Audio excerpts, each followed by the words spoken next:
Vamos aguardar mais uns minutinhos. Mais uns minutinhos. Ora, faltou um minuto. Faltou um minuto, um minutinho. E hoje vamos falar aqui sobre uma carta muito importante, né? Uma das principais epístolas, né? Toda a Bíblia.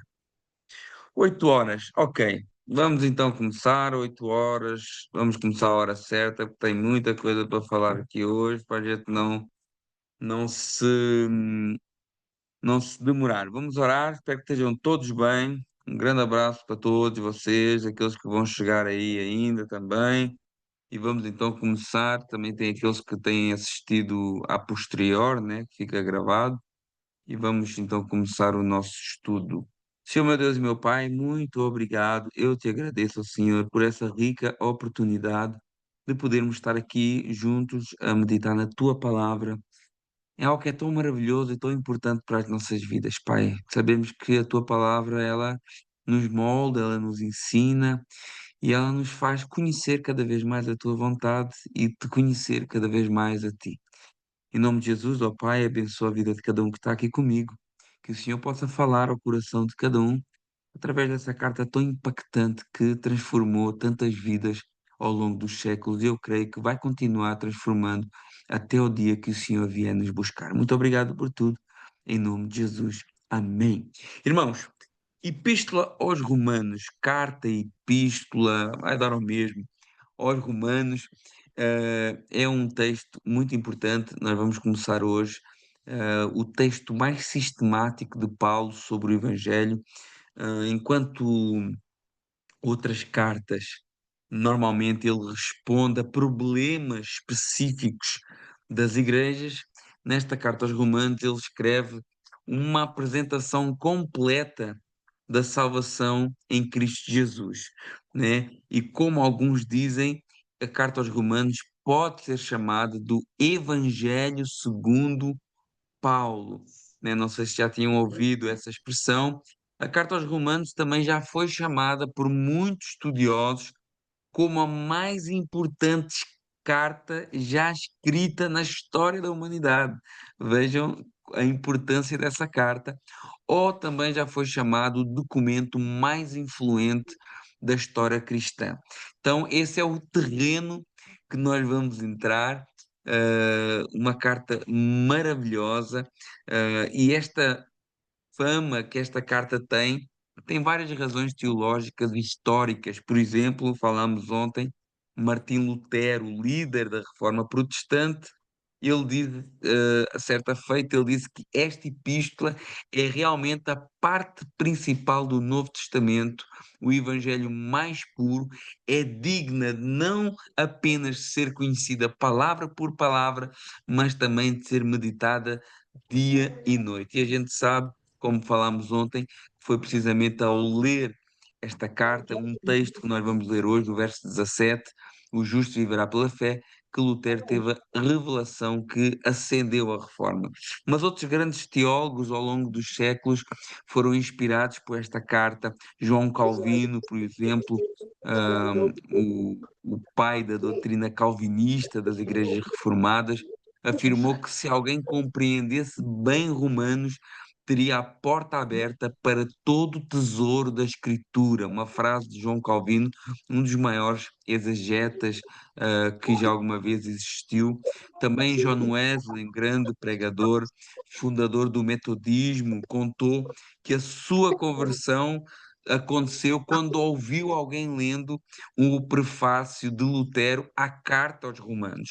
E depois, no século XX, Karl Barth, um teólogo, que escreveu um famoso livro, Comentário à Carta aos Romanos, que revolucionou também a teologia moderna. Então vemos que a Carta aos Romanos é uma carta que tem influenciado pregadores, teólogos ao longo da história. É uma exposição sistemática e profunda do Evangelho, fala sobre pecado, fala sobre graça, fala sobre fé, justificação, santificação, papel de Israel na história e a vida no Espírito. É quase o resumo de toda a teologia cristã.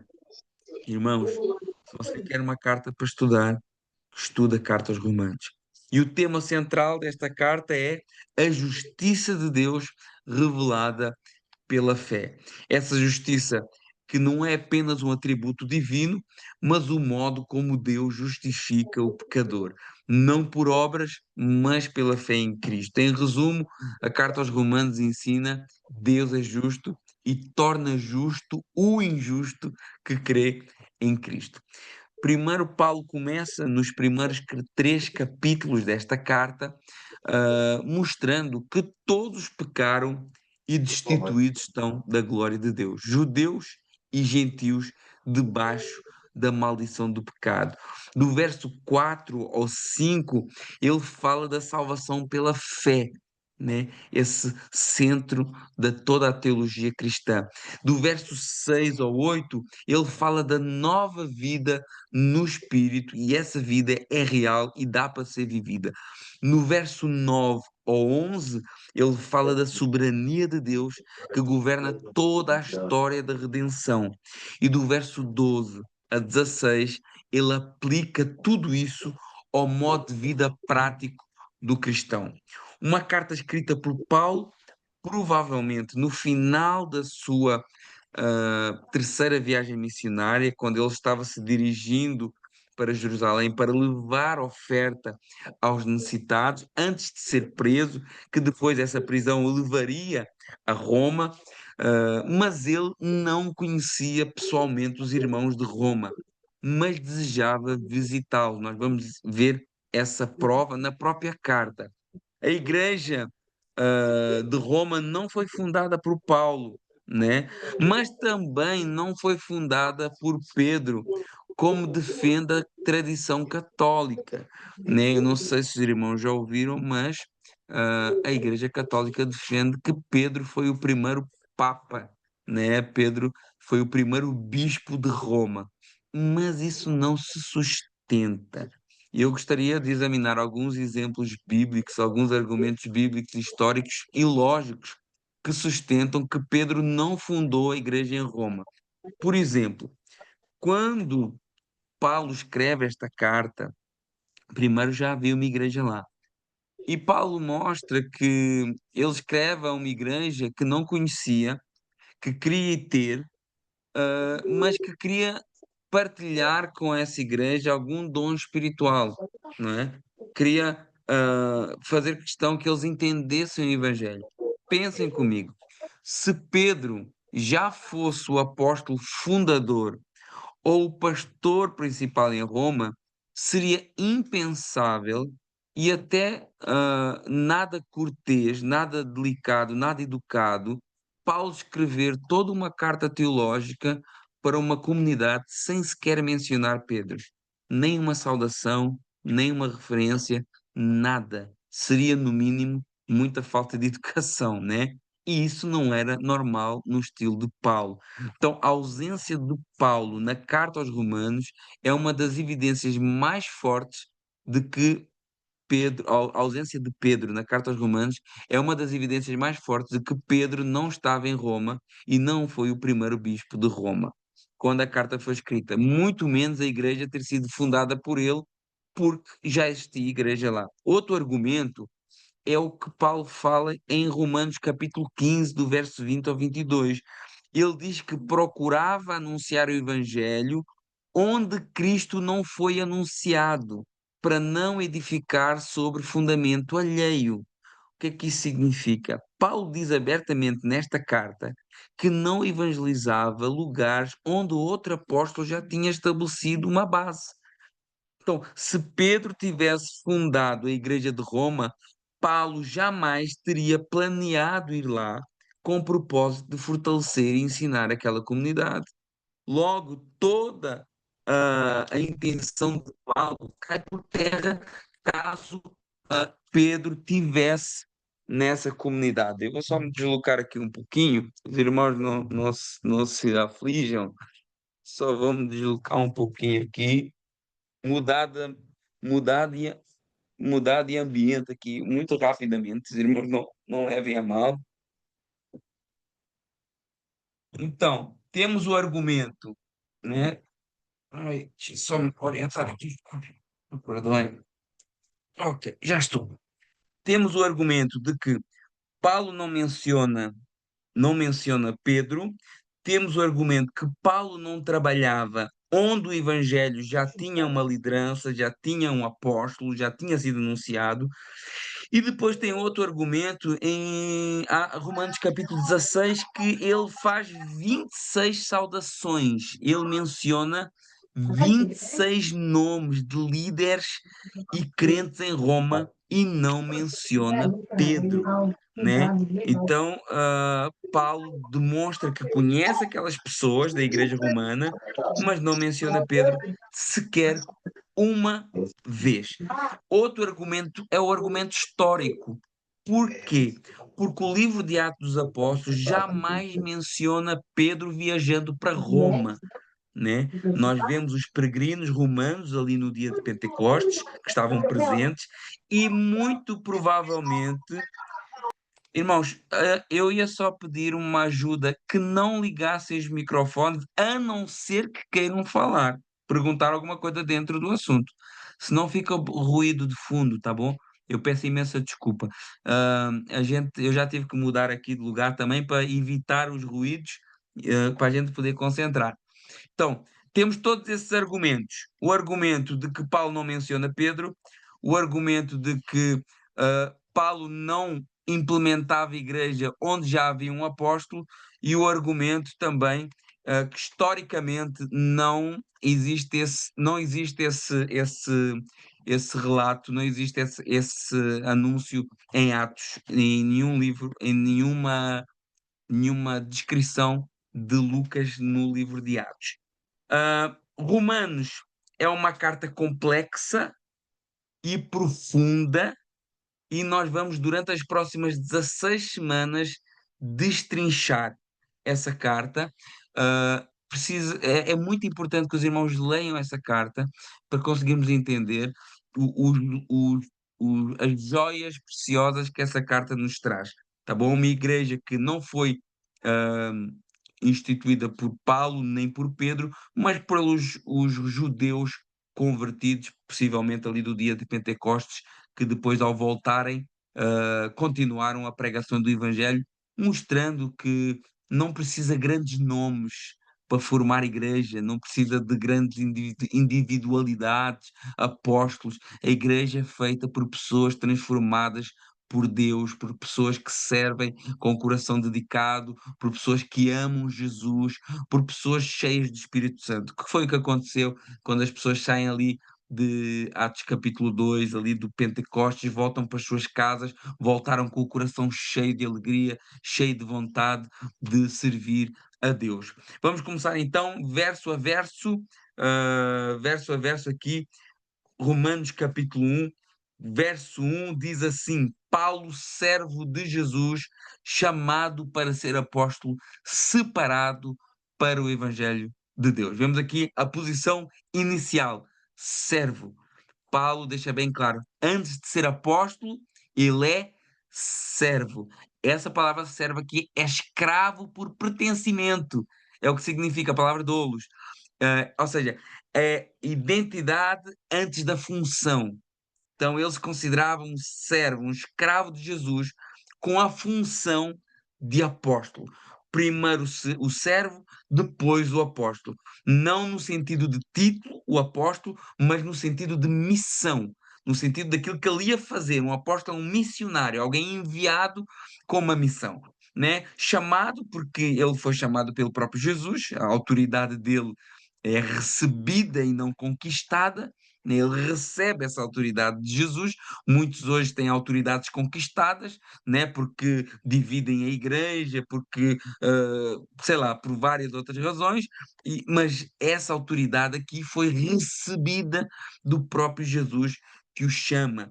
E separado, ele foi separado precisamente para esse propósito. O próprio Jesus falou a Ananias: Olha, eu vou mostrar para ele o tanto que ele vai sofrer pelo meu nome. Então, foi uma separação que talvez hoje muitos não queriam, mas ele sabia que mais valia fazer a vontade de Deus, doendo, do que estar afastado do Senhor rindo.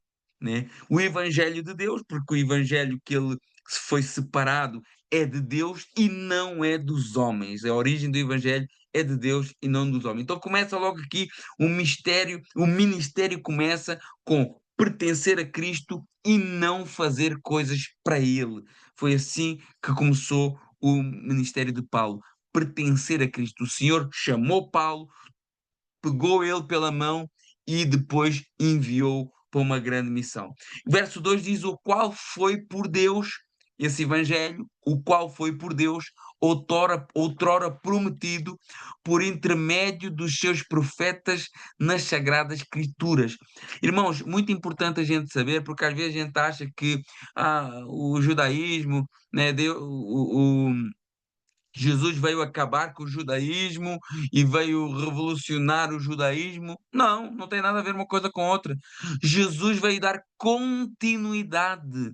Continuidade. Só que há muitas coisas que nós não praticamos hoje do judaísmo, porquê? Porque foram cumpridas em Jesus. Mas Jesus veio dar continuidade ao plano de redenção. Nós depois transformamos isso em religiões, né? Tem o judaísmo, tem o cristianismo e está tudo mais, mas o evangelho ele tem a raiz no Antigo Testamento. E o Novo Testamento é a continuidade da história da redenção, desde Gênesis 3,15, quando Deus prometeu que da semente da mulher nasceria um que pisaria a cabeça da serpente. Então nós vemos que o Evangelho, o cristianismo é a continuidade da história da redenção desde o Antigo Testamento até agora. E espiritualmente mais atrás ainda. Espiritualmente, como diz o apóstolo Pedro na sua carta, antes da fundação do mundo, né? Então, isso refuta aquela ideia de que o cristianismo é uma novidade religiosa, mas não, é uma continuidade do plano da redenção. O próprio Jesus afirmou isso. Quando nós lemos Lucas capítulo 24, quando Jesus se apresenta àqueles dois discípulos a caminho de Emaús, Jesus começa a explicar o que é que aconteceu ali em Jerusalém. E ele começa por Moisés.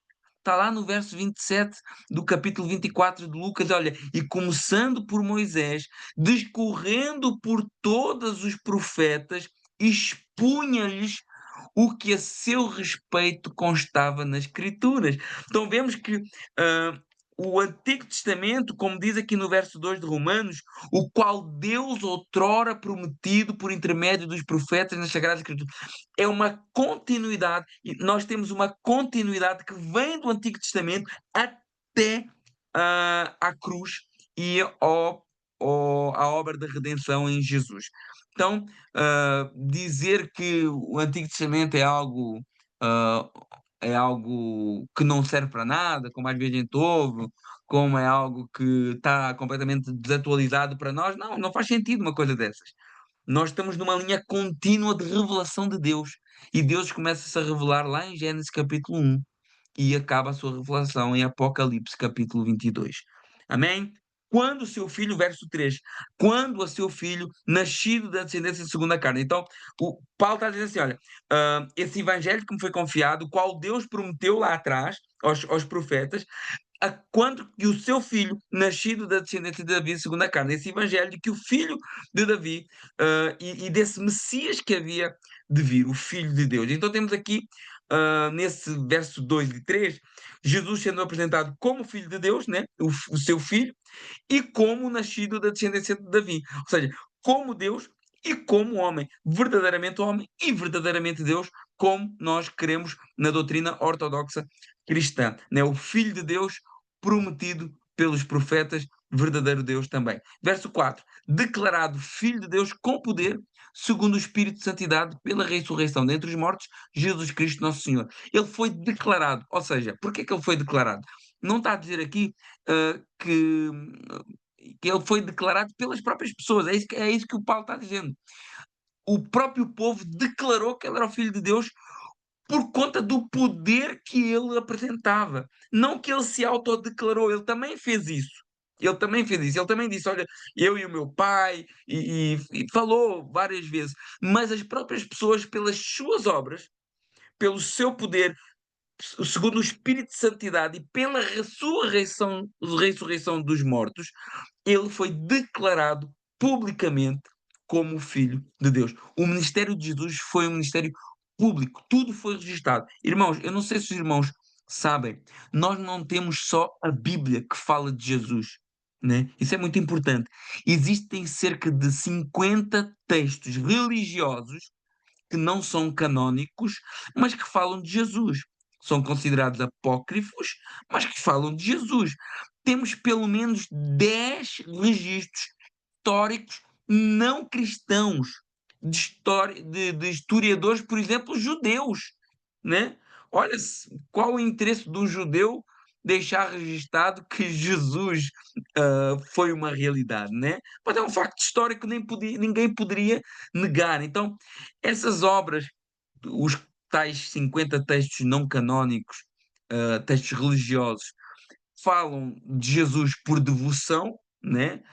Por mito ou por teologia, e depois os registros históricos falam dele como um personagem real e juntos afirmam aquilo que é essencial. Jesus existiu, foi crucificado sobre Pôncio Pilatos, teve seguidores que o adoravam como Deus, e isso é história. Isso não é algo que nós encontramos só na Bíblia. Na Bíblia nós cremos que é a verdade absoluta de Deus inspirada, mas para além do texto bíblico existem tantos outros ou mais textos que falam isso também. Tudo verdades que não podem ser negadas historicamente. Então, a ressurreição, ela declara Jesus como Filho de Deus, autentica esse Jesus como o Filho que o Pai ressuscita de modo público e de modo poderoso, porque foram mais de 500 irmãos que viram. Irmãos, mais de 500 irmãos, é muita gente. Por isso que Paulo diz aquela afirmação lá em Coríntios, capítulo 15, verso 14. 1 Coríntios 15, verso 14, quando Paulo diz assim: Olha, ah, se Cristo não ressuscitou, a minha pregação é vã. Por que é que ele diz isso? Porque ele tinha provas e testemunhas oculares disso, então ninguém podia negar, né? Então isso é um facto. Ele foi ressurreto como filho de Deus e recebeu o título de Senhor, né? Um título divino que no grego é o termo Kyrios, né? Toda a língua confessará que Jesus é Kyrios, é o Senhor divino supremo. Verso 5. Esse Senhor por quem recebemos graça e missão, apostolado, né? Graça e apostolado, por amor do seu nome, para a obediência de fé entre todas as nações, né? Graça e apostolado, porque nós recebemos graça, mas também recebemos missão, né? Muito importante, que a pessoa quer só ficar na graça, mas esquece da missão. Claro que ninguém é salvo por ir para a missão, a gente é salvo pela graça, mas a graça vem acompanhada de missão. Por isso que Paulo está dizendo, por quem recebemos graça e apostolado, que é a mesma coisa que dizer graça e missão. Uh, por seu nome para obediência e fé, ou seja, fé que obedece é mais do que uma fé meramente intelectual, é uma fé viva e não uma fé morta, entre todas as nações, isso é o alcance do trabalho missionário. Entre as quais, verso 6, entre as quais sois também vós chamados para seres de Jesus Cristo. Então, os crentes são chamados para ser de Jesus. Isso é pertencimento relacional, mas é pertencimento. Nós somos chamados para termos um senhor, um dono. Eu sei que as pessoas às vezes achamos que a palavra dono dá aquela ideia do escravo, né? Mas é isso mesmo que a gente tem que ser, né? Nós deixamos de ser escravos das trevas para ser escravo da justiça, né? Verso 7, a todos os amados que estáis em Roma, chamados para serem santos, graça e paz da parte de Deus, nosso Pai, Senhor Jesus Cristo. Amados, chamados e santos. Aqui está a sequência da nova identidade que nós recebemos. Fomos amados por Deus, porque Deus amou o mundo de tal maneira, né? E fomos chamados, aos que chamou também predestinou para serem conforme a imagem de Jesus, né? Romanos capítulo 8. Então, nós fomos amados em Deus, chamados por Ele, porque ninguém pode ir a Jesus se Deus não chamar, e santos, porque somos chamados por uma vida separada, por uma vida santificada, né? E essa é a sequência da nossa nova identidade recebida. Amados, chamados, santificados. E graça e paz, que é uma saudação maravilhosa de Paulo, e eu acho que nós devíamos todos nos cumprimentar com a graça e a paz, é, porque essa saudação da graça e paz ela tem algo escondido nela que às vezes nós não entendemos, né? É uma bênção que une a saudação grega com a hebraica, né? Que acaba sendo o fruto do evangelho, né? Essa pequena expressão graça e paz, ela eu gostaria de destrinchar um pouquinho sobre ela agora, porque a saudação grega era graça, né? Quando alguém se cumprimentava nos tempos, no mundo greco-romano, ela dizia qualquer coisa como alegra-te, né? Alegra-te, tenha graça, né? Qualquer coisa assim. Claro que era uma palavra grega, que provém o termo graça, né? E Paulo, inspirado aqui pelo Espírito Santo, ele faz esse jogo intencional de palavras. Ele começa a usar a palavra graça como não apenas desejar uma alegria passageira, porque era isso que o grego, que a pessoa do mundo greco-romano desejava. Olha, alegra-te, olha, corra bem o teu dia, que seja um dia alegre. E ele pega nessa cumprimento greco-romano e transforma-o em graça. Ele fala assim: olha, graça.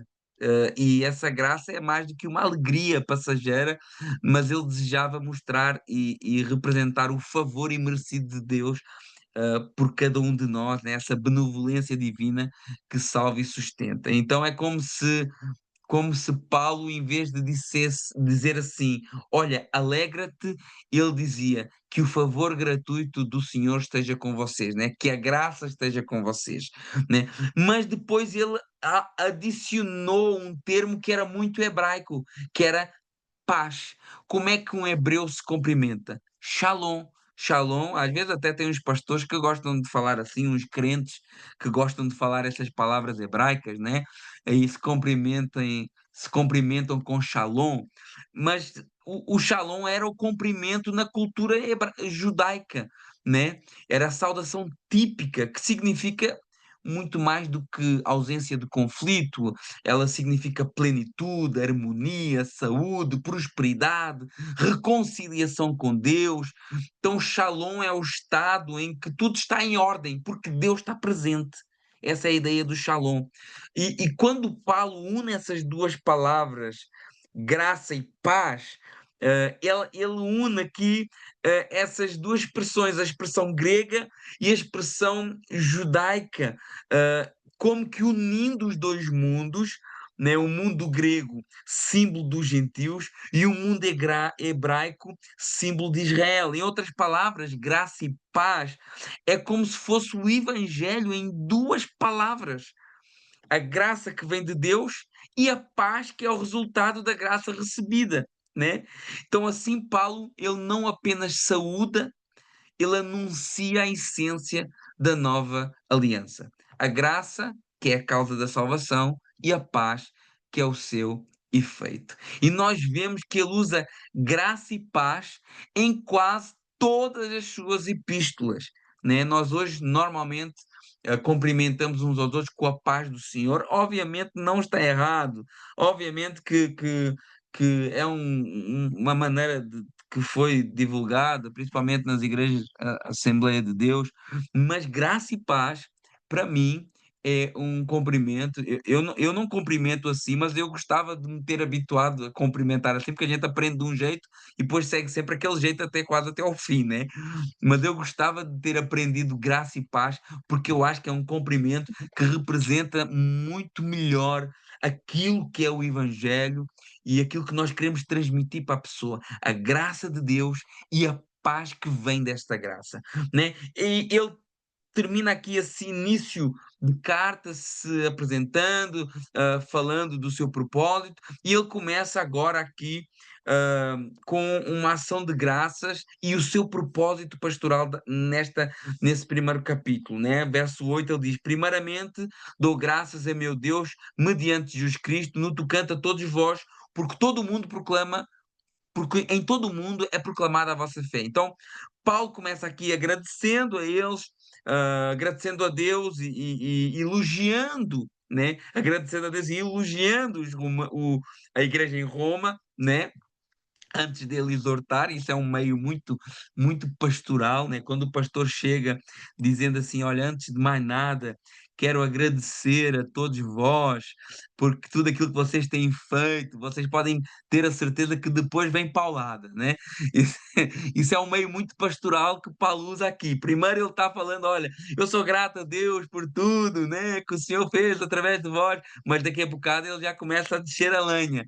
É um meio pastoral, né? Primeiro agradece, exalta, para depois corrigir, ok? Era o meio de Paulo e é o meio que muitos pastores utilizam também. E Paulo aqui elogia o testemunho. É assim, Rebeca, é desse jeito. E Paulo assim, a gente tem que aprender com aqueles, com os melhores, né?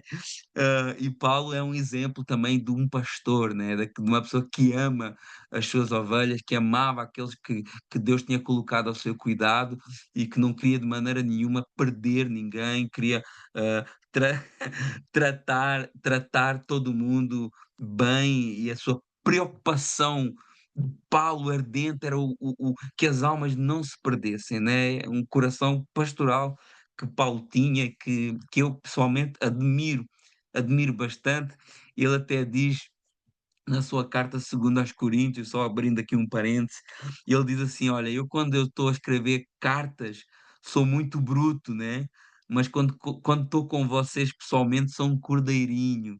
Né? Então, quando ele mandava as cartas, ele mandava ripada forte no povo, mas quando ele estava presente, ele tinha aquela presença amorosa, às vezes até ah, às vezes até as pessoas podiam pensar que ele era meio complacente com algumas coisas, mas nas cartas ele ripava, mas depois na presença ele era uma pessoa amorosa, que amava, que estava ali, que se preocupava com cada um deles. Então, realmente me identifico e acho que é uma maneira de louvar. Ele mesmo admite isso na sua segunda carta aos Coríntios, né?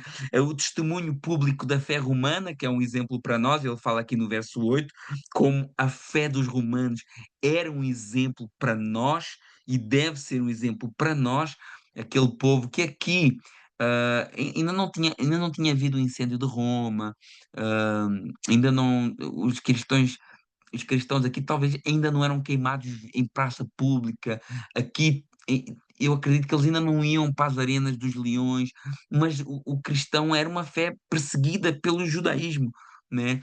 E também uma fé que negava o senhorio de César. Então, havia algum nível de perseguição, talvez não o ponto mais alto da perseguição à igreja, mas já havia, e eles tinham um testemunho de fé que era um exemplo para todos. Verso 9: Porque Deus a quem sirvo no meu espírito, olha que interessante isso, verso 9: Porque Deus a quem sirvo no meu espírito, no evangelho do seu Filho, é minha testemunha de como incessantemente faço menção de vós. Então, Paulo servia em espírito, né? Um culto integral. Paulo não estava preocupado com formalismo. Ele entregava era de corpo e alma, era tudo para o Senhor Jesus, né? Não era de aparência, era em espírito e em verdade. Era 24 horas, 7 dias por semana. Paulo ele adorava e servia a Deus e servia no Evangelho do seu filho, no Evangelho de Jesus. Esse era o serviço de Paulo, essa era a preocupação de Paulo. Ele dizia: Olha, eu para mim nada me interessa, a única coisa que me interessa é Jesus, né? E o Jesus crucificado, né? E o serviço de Paulo era esse, apresentar o Filho de Deus, e ele diz: Olha, minha testemunha é Deus.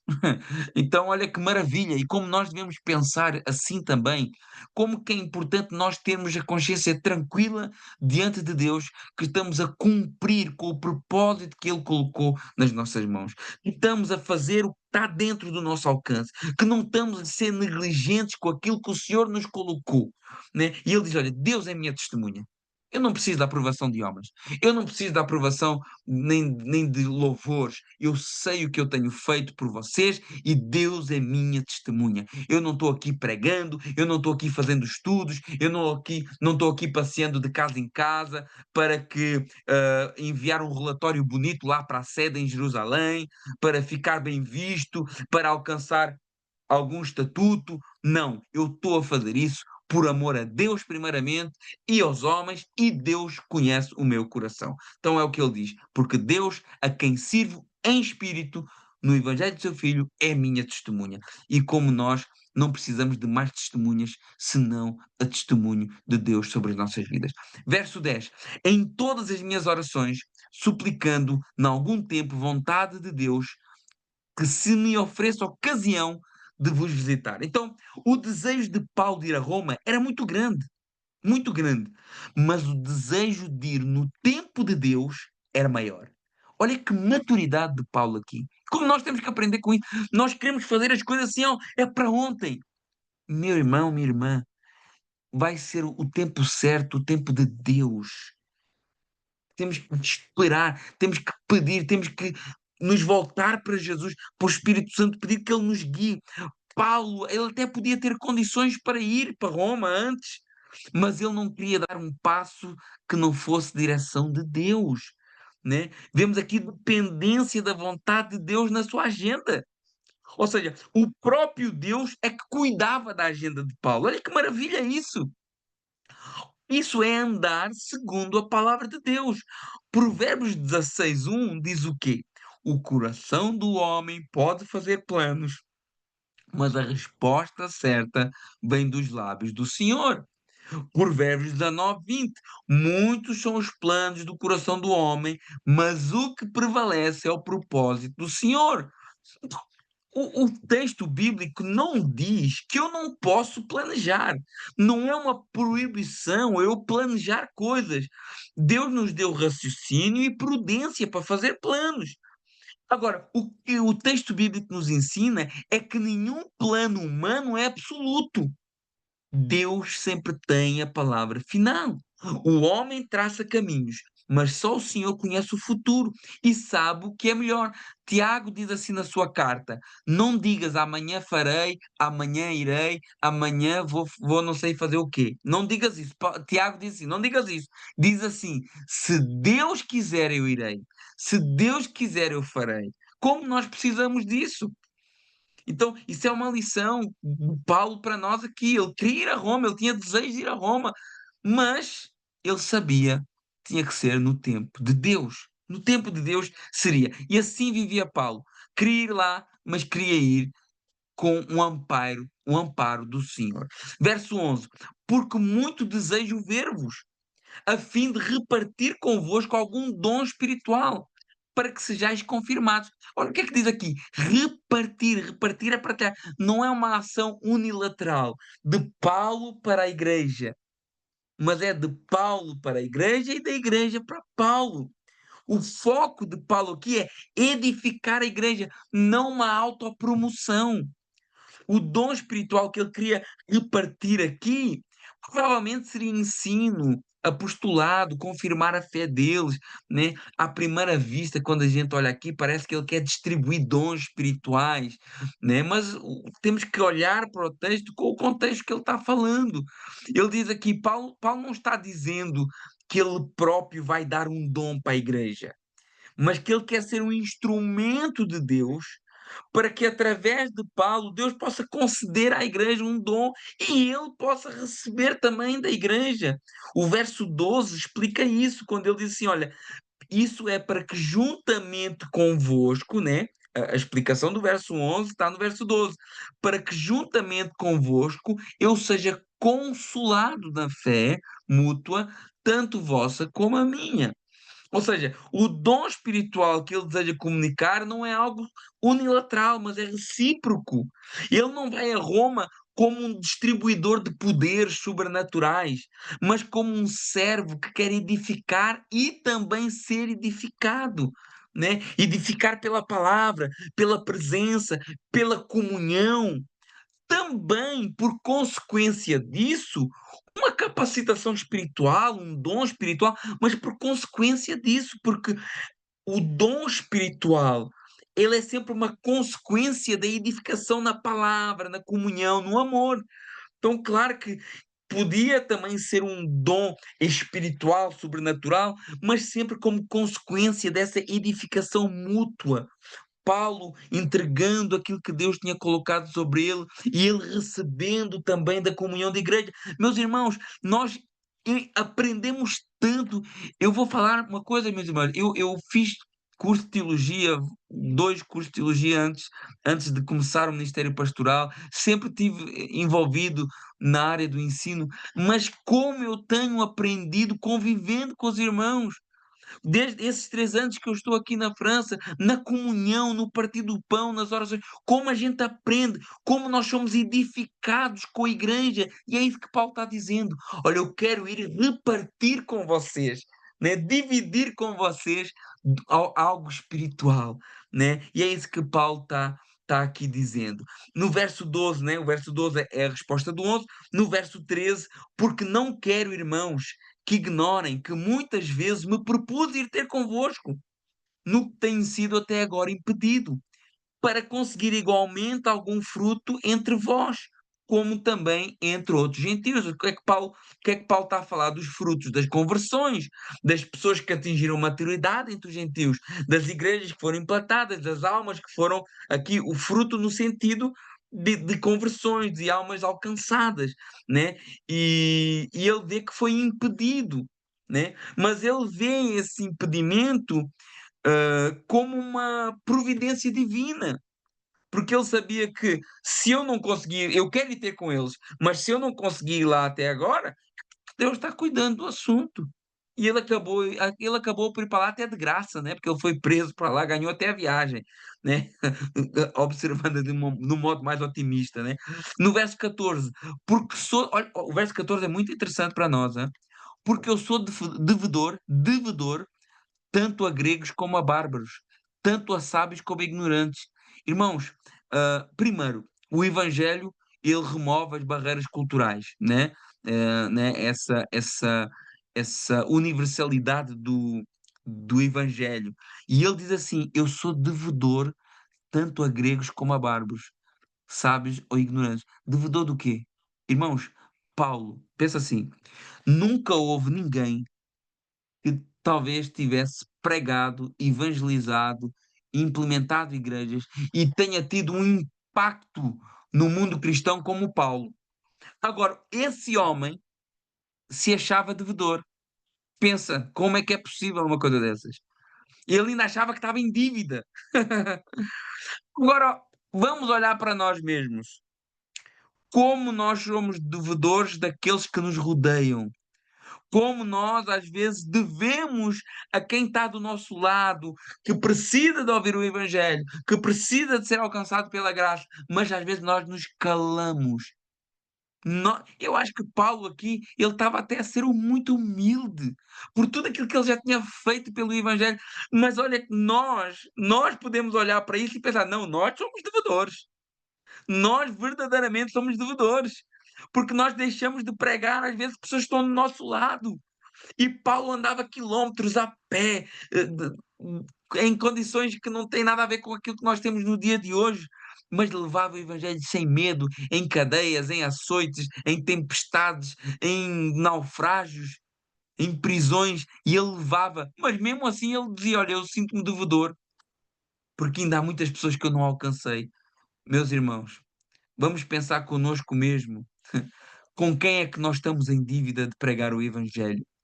E não deixe essa dívida vencer, porque um dia pode ser tarde. Então que a gente possa olhar para esse texto de primeira, Romanos capítulo 1, verso 14, irmãos. A gente passa por isso e nem se apercebe da riqueza e da exortação que está aqui para nós. Paulo dizia: Olha, eu sou devedor a gregos, bárbaros, sábios e ignorantes. Ou seja, eu devia anunciar mais o Evangelho. Eu estou a anunciar pouco. E nós?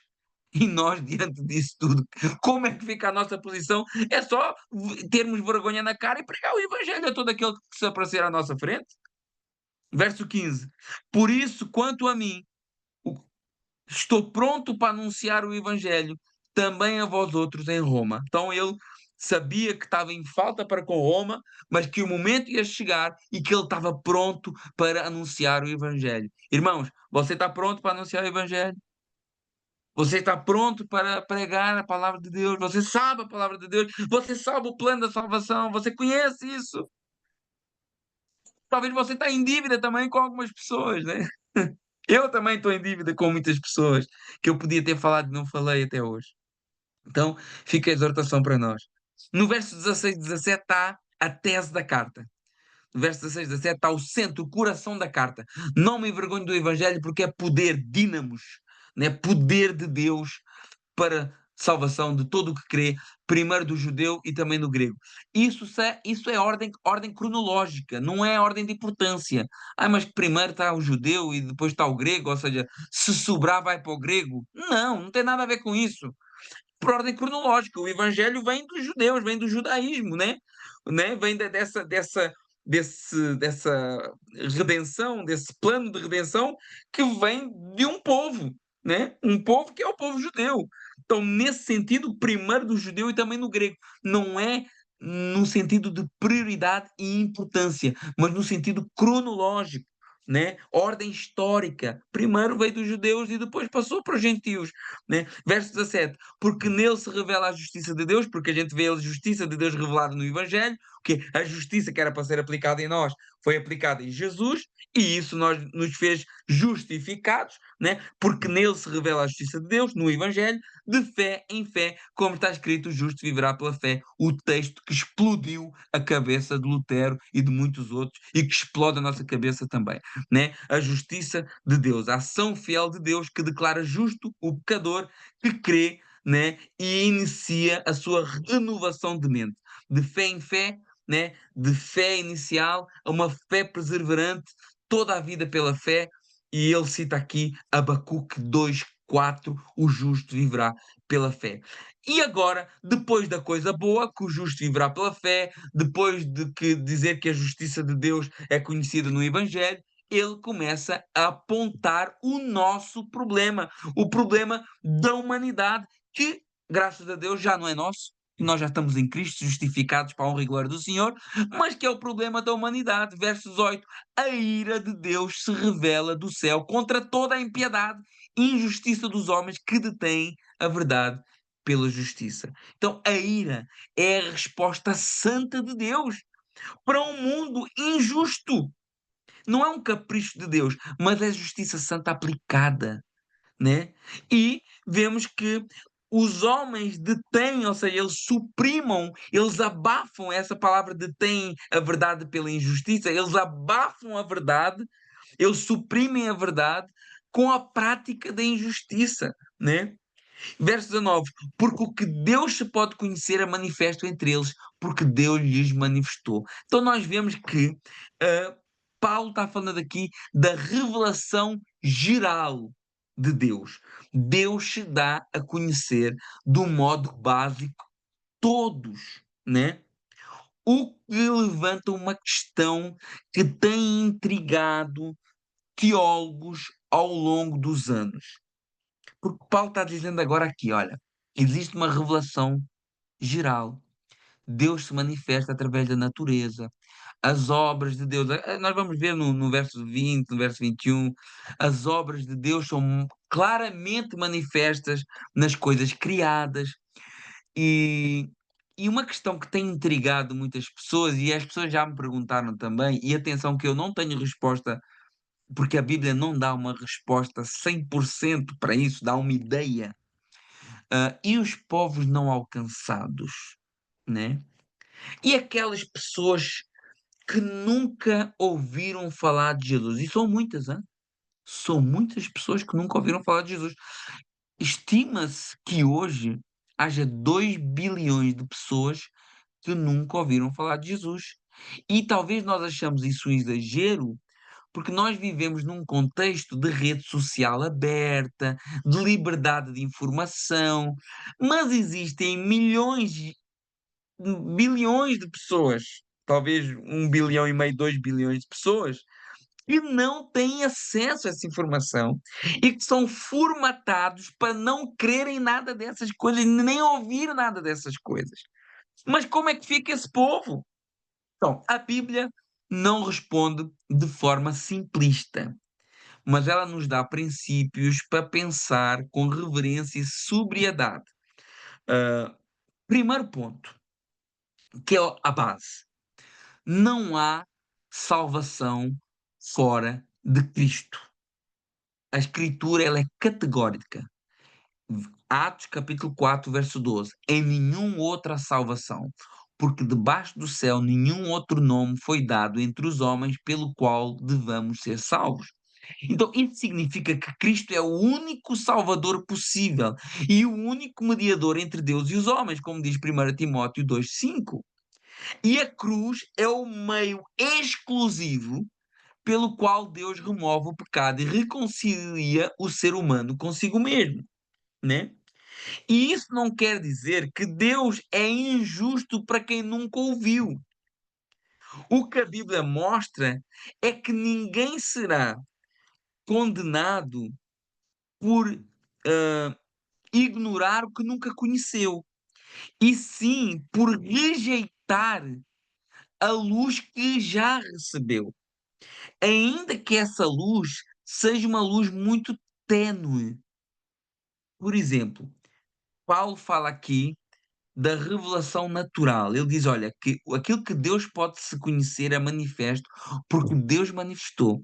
Seus atributos invisíveis são claramente vistos desde a criação do mundo. Ou seja, a criação revela o Criador. Todo ser humano tem alguma consciência da existência e grandeza de Deus. E rejeitar essa luz que todo ser humano tem é culpa moral. Também existe dentro do ser humano uma revelação moral. Mesmo sem lei escrita, Paulo fala lá, Romanos capítulo 2, verso 14 e 15, que os gentios mostram ter uma lei gravada no coração, pois suas consciências o acusam e os defendem. Então, parece que a palavra nos indica, e nós podemos contemplar isso também naturalmente, que Deus implantou no homem um senso interno do certo e do errado, né? Então, temos algo que na teologia se chama uma graça proveniente, né? Que Deus, na sua graça, ele colocou dentro de cada ser humano um senso do certo e do errado. Existe a revelação natural de Deus, que não tem como acreditar que tudo surgiu do nada, sem que haja um Deus poderoso por trás. Agora, qual que é o problema disso tudo? É o pecado. O problema é o pecado universal. E mesmo com essa luz natural, essa luz, ainda que ténue, da criação, e essa luz moral, dessa graça proveniente que Deus coloca em cada ser humano, de conseguir discernir o bom do mal, mesmo assim ninguém consegue viver à altura disso. Né? Por isso que o Romanos 3,23 diz: todos pecaram e carecem da graça, da glória de Deus. Isso serve para quem já ouviu falar de Jesus, como para quem não ouviu.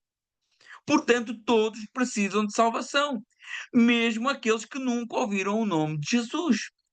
A diferença é que alguns rejeitam conscientemente o Evangelho e outros vivem na ignorância de sua plena revelação, mas ainda assim são pecadores diante de Deus, né? Agora, a Bíblia afirma que Deus é perfeitamente justo e perfeitamente amoroso e que ele julgará de acordo com a luz que cada um recebeu. Isso nós vemos lá, por exemplo, em Lucas capítulo 12, do verso 48 ao 40, do verso 47 ao 48. Ele diz assim: olha, aquele servo que conheceu a vontade do seu senhor e não se aprontou, recebeu muitos açoites, e o que não conheceu, recebeu poucos açoites. E Paulo acrescenta em Romanos 2, do 6 ao 16: Deus retribuirá a cada um segundo as suas obras, e no dia em que Deus há de julgar os segredos dos homens por meio de Cristo Jesus. Então, isso significa que ninguém será julgado injustamente, né? Quem teve pouco conhecimento será julgado por esse pouco que teve. Quem teve muito será julgado pelo muito que teve. Então, isso significa que há esperança para quem nunca ouviu? Olha, a Bíblia não promete uma segunda chance após a morte, mas ela deixa espaço para a graça soberana de Deus agir como Deus quiser. Como Deus quiser. Paulo fala que Deus quer que todos se salvem, 1 Timóteo 2,4, e que de uma só origem vem toda a raça humana para que busquem a Deus, se porventura tateando pudessem achar. Atos capítulo 17, versos 26 e 27. Ou seja, quem responde corretamente à luz que possuiu, reconhecimento do Criador, buscando o bem e se humilhando, pode receber misericórdia e revelação da obra de Cristo, mesmo sem alguém ter pregado. E isso é algo que tem acontecido. Tem muitos relatos de pessoas que isso aconteceu. Tem relatos na Bíblia de pessoas que isso aconteceu. Por exemplo, Paulo, Cornélio, que Deus se revela de uma maneira sobrenatural, né? Que Deus encaminha essas pessoas para estarem em contacto com o Evangelho, né? Cornélio, Deus encaminhou Pedro para anunciar a verdade. Paulo, Deus encaminhou Ananias para anunciar a verdade. E nós temos visto que Deus pode se revelar de uma maneira sobrenatural. Existem milhares de testemunhos consistentes, especialmente em regiões onde o Evangelho não chegou ainda, né? De pessoas que receberam revelação do Senhor para buscar a palavra de Deus, para buscar conhecimento. Então, existem relatos históricos no Novo, após a escritura do Novo Testamento. Por exemplo, Justino Mártir, do segundo século, fala de conversões de pessoas que nunca tinham sido anunciado o Evangelho, mas que foram tocadas diretamente por Cristo. Agostinho de Hipona fala de experiências intensas de pessoas que nunca tinham conhecido o Evangelho. Os irmãos, os monásticos do Egito, os irmãos do deserto, falam de encontros espirituais durante orações profundas. Esses relatos não têm autoridade bíblica, mas mostram que o cristianismo primitivo admitia a possibilidade de revelações pessoais sempre submetidas às Escrituras. Existem relatos no mundo moderno, especialmente no mundo islâmico, nas últimas décadas. Missionários e organizações cristãs têm documentado centenas de casos, particularmente em países muçulmanos, hindus e tribais, de pessoas que tiveram sonhos, visões e encontros sobrenaturais com Jesus antes de conhecer qualquer outro missionário. E os testemunhos variam, mas há padrões notáveis entre eles. Pessoas que sonham com um homem vestido de branco, que se apresenta como Jesus em árabe, recebem instruções para procurar um livro chamado Bíblia, e os seguidores desse Jesus e pouco tempo depois encontram os cristãos missionários e reconhecem neles aquele que o homem do sonho tanto falava. Isso são relatos que vocês podem ver em agências como Frontiers Open Doors, Missions Network News, pesquisadores como David Garrison, e centenas de conversões documentadas de uma forma sobrenatural. E não são invenções isoladas, porque há padrões que mostram o mesmo comportamento por pessoas que nunca se conheceram. Então, a Bíblia não proíbe que Deus possa agir assim, pelo contrário, Ele é soberano e é capaz de se revelar como quiser, mas o princípio continua o mesmo. A fé vem pelo ouvir e o ouvir a palavra de Cristo. Então, a revelação sobrenatural vai abrir um caminho para a salvação e para o contacto com o Evangelho. Tem a revelação natural, a revelação moral, mas depois vai ser preciso uma revelação sobrenatural do Senhor. Por caso contrário, sem confessar Jesus como seu Salvador, a cruz é o único caminho para a salvação, né? Então, apesar da Bíblia não ter um ponto final nessa questão, né? Ela não afirma, se é possível ou não, mas a história nos mostra pessoas, que nunca ouviram falar do Evangelho, mas que tiveram revelações diretamente de Jesus e que essas revelações direcionaram as pessoas para ter contacto com a palavra. É importante mencionar que todos pecaram e carecem da glória de Deus. Então, se eu fosse para o inferno, era o lugar mais justo para eu ir, era ir para o inferno, porque as minhas ações, o meu pecado me condena para o inferno. Se a gente for ver numa análise assim diferente, o inferno é muito mais justo do que o céu, porque toda a gente que vai para o inferno merece estar lá e todos os que vão para o céu não merecem estar no céu. Então, se alguém por acaso é condenado e alguém por acaso vai para o inferno porque nunca ouviu falar de Jesus, Deus não seria injusto também, porque todos pecaram e carecem da glória de Deus. Irmãos, quero correr aqui, não saia, aguente só mais um pouquinho, vamos terminar aqui rapidinho. Verso 20 é a continuação desse raciocínio, os atributos visíveis de Deus, como o seu eterno poder, como a sua própria divindade, claramente se reconhecem desde o princípio do mundo, sendo percebidos por meio das coisas que foram criadas, e os homens são inesculpáveis. Os homens são inesculpáveis. A conclusão de tudo isso é que o homem é inesculpável, porque ele tem a revelação natural, a revelação moral e, pela graça de Deus, pode também vir a ter uma revelação sobrenatural. Verso 21, portanto, conhecendo Deus, não glorificaram como Deus, nem deram graças, antes se tornaram nulos em seus próprios raciocínios, obscurecendo-lhes o coração insensato. Ou seja, pecado, né? A raiz do pecado é ingratidão e falta de glória a Deus, né? E isso faz as pessoas serem nulas, fúteis, né? Completamente inúteis. Verso 20: dizem-se sábios, mas tornam-se loucos, né? Esse orgulho intelectual que nós vemos, que é uma insensatez moral completa, né, que a gente vê completamente as pessoas perdendo na sua intelectualidade, acham-se sábios, mas são loucos, mudaram a glória do Deus incorruptível em semelhança da imagem de homem corruptível, bem como de aves, quadrúpedes e répteis. Ou seja, o homem trocou a glória de Deus por uma idolatria às coisas criadas. A gente falou ontem sobre o perigo, né, da adoração aos santos. A adoração ao santo faz isso, tira a glória de Deus e canaliza a glória para a criatura, sendo ele um homem, sendo ele um animal, né? Verso 24, por isso Deus a tais homens os entregou às imundícias pelas concupiscências do seu próprio coração para desonrarem o seu corpo entre si. Deus entregou. Deus permite o homem afundar na sua própria escolha. É isso que a palavra está dizendo. Se quer pecar, você ganha mais pecado ainda.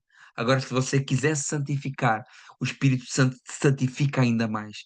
Né? Por isso que tem aquela frase lá em Apocalipse no finalzinho: olha, continua o justo se justificando e o mundo e o sujo se sujando ainda mais. Porque quem busca pecado, a recompensa que vai ter é mais pecado ainda. Por isso que a palavra diz: um abismo puxa outro abismo. Verso 25: pois eles mudaram a verdade de Deus em mentira, adorando e servindo a criatura no lugar do Criador, o qual é bendito eternamente, né? A inversão da verdade, né, é o núcleo do pecado. Por causa disso, verso 26, por causa disso Deus os entregou a paixões infames, porque até as mulheres mudaram o modo natural das suas relações íntimas por outro, contrário à natureza. Vemos aqui a consequência do pecado, da inversão da verdade pela mentira, é uma inversão de valores total, uma desordem nos desejos. O texto sublima, é um desvio da ordem que foi criada.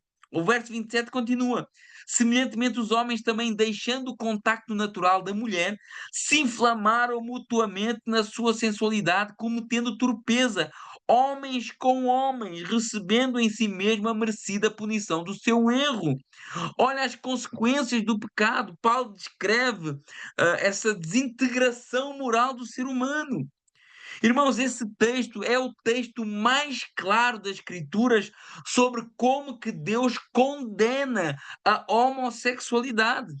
O texto de Romanos capítulo 1, do 18 ao 32, é o texto mais claro, teologicamente fundamentado de toda a Bíblia sobre o tema homossexualidade, dentro de um quadro maior que é a rebelião humana contra Deus, né?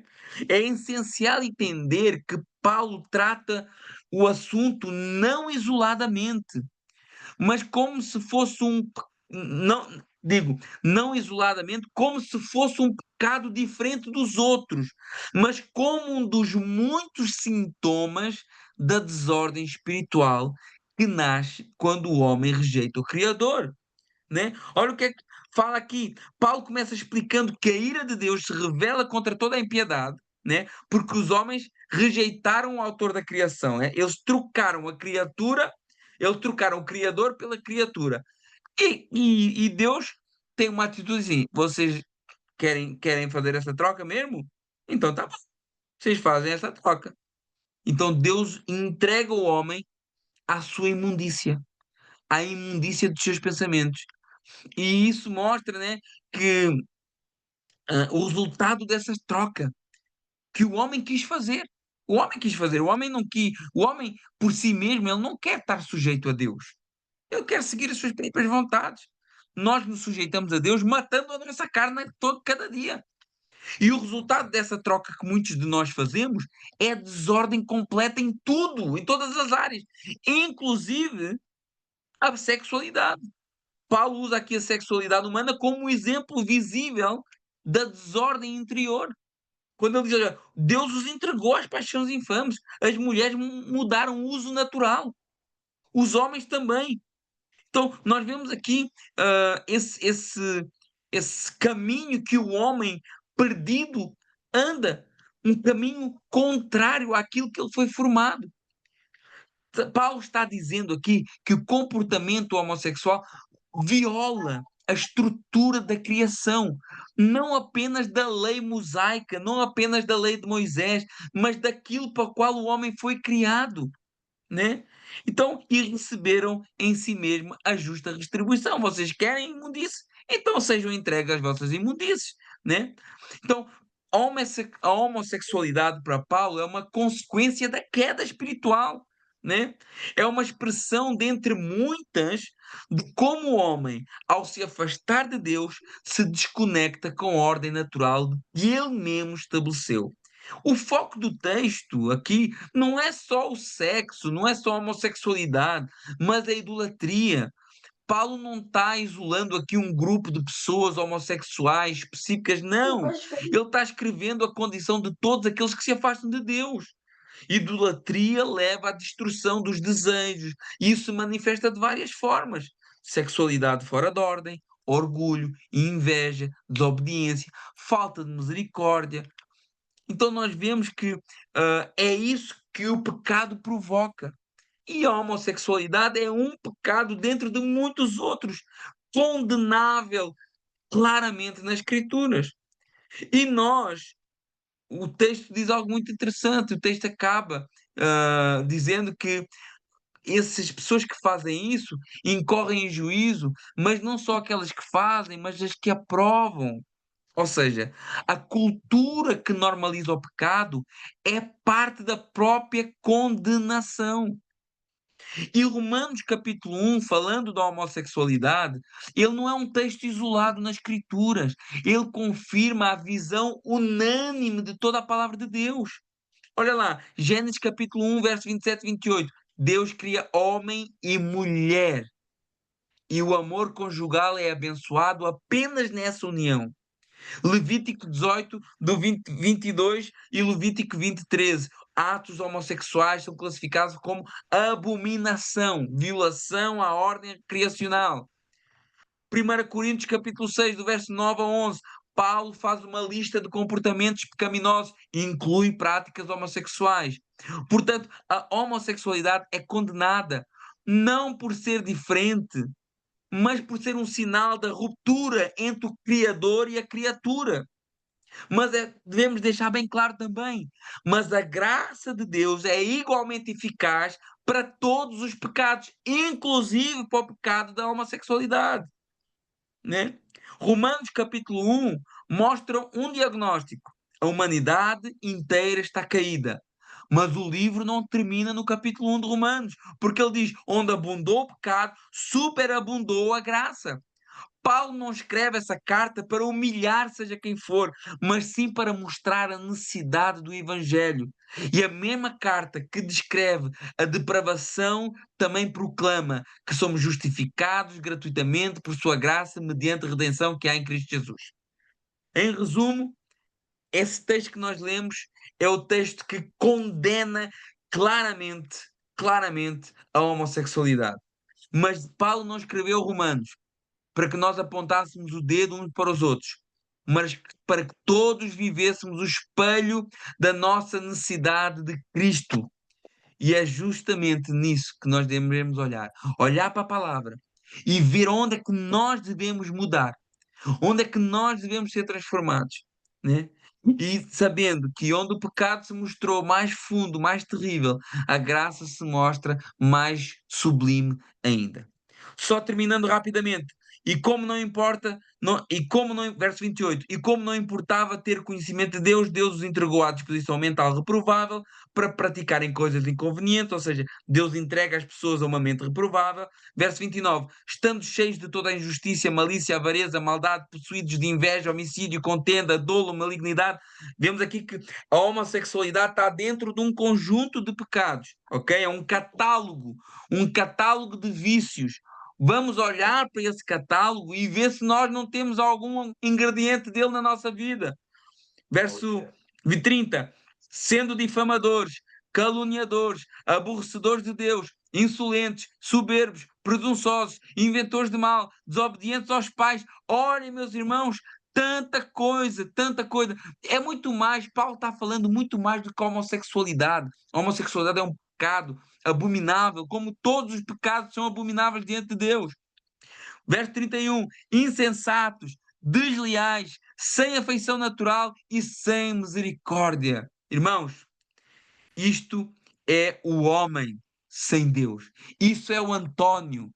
Isso aqui é o António. Se não for a graça e misericórdia do Senhor sobre a minha vida, meus irmãos. Para terminarmos, verso 32. Conhecendo a sentença de Deus. Qual é a sentença de Deus? São passíveis de morte. Os quais tais coisas praticam. Inclui tudo o que nós falámos agora: homossexualidade, insensatez, deslealdade, sem afeição natural, desobediência a pais e mães. Olha lá, que grave isso aí. Digno de morte. São passíveis de morte os que tais coisas praticam. Mas não só aqueles que fazem isso. Olha que coisa interessante aqui. Mas também aqueles que aprovam os que assim procedem. Meus irmãos, muito cuidado com os partidos que a gente toma. Muito cuidado com aquilo que a gente aprova, com aquilo que nós somos coniventes. Porque a condenação de morte não é para quem faz somente, mas é para aqueles que são coniventes, que aprovam, que dizem o sim. Então existe uma culpa agravada para a prática mais a aprovação. A cultura que normaliza o mal. Então nós vemos como é importante nós termos cuidado. E às vezes tomamos partido por situações e nos vemos sendo coniventes com práticas que levam à morte. Morte espiritual aqui é o que Paulo está falando. Meus irmãos, Deus abençoe, me perdoem. Eita pá, 9 e 13, me perdoem. mas tinha muita coisa mesmo e tive que pular muito também, mas que o Senhor possa ter falado ao coração de cada um. Leia Romanos, são 16 capítulos, é uma bênção. Você que souber Romanos, você é como diz os grandes reformadores, você conhece o essencial da doutrina cristã. Queria 1 minuto, 2 minutos, se alguém quiser levantar alguma questão, pode falar. Amém. Meus irmãos, vamos orar, vamos encerrar. Obrigado a todos pela paciência e que o Senhor possa estar nos capacitando a cada dia. Senhor, meu Deus e meu Pai, muito obrigado. Eu te louvo, Senhor, porque a sua graça nos alcançou. Eu te louvo, Senhor, porque nós não éramos dignos. Eu te louvo, Senhor, porque nós somos pessoas que estávamos completamente perdidas sem o Senhor, mas o Senhor nos alcançou. Mas a sua graça veio sobre as nossas vidas. Tivemos a revelação natural, mas também tivemos a revelação sobrenatural do teu Santo Espírito em nossos corações. Muito obrigado, ó Pai. Clamamos ao Senhor pelos povos não alcançados. Que haja, Senhor, graça sobre a vida deles. Que haja revelação sobrenatural sobre a vida deles. E que os missionários e a igreja façam o seu trabalho de levar o Evangelho, de sentir essa urgência para que ninguém fique sem conhecer o Senhor. Pai, nos livra de todos esses pecados que nós falamos aqui e nos livra também de sermos coniventes com eles, de aprovarmos esse tipo de práticas. Pai, em nome do Senhor Jesus, transforma a nossa vida, transforma a nossa igreja. Espírito Santo continua nos convencendo e nos guiando a cada dia, Pai. Em nome de Jesus eu te louvo e eu te agradeço por cada um que aqui está. E nós rendemos graças ao teu nome, esse nome que é digno de toda a honra, todo o louvor, toda a adoração, o nome de Jesus. Amém. Irmãos, Deus abençoe. Obrigado a todos e para aqueles que vão estar amanhã na escola de instrução, até amanhã, para os outros, até uma próxima breve. Deus abençoe a todos.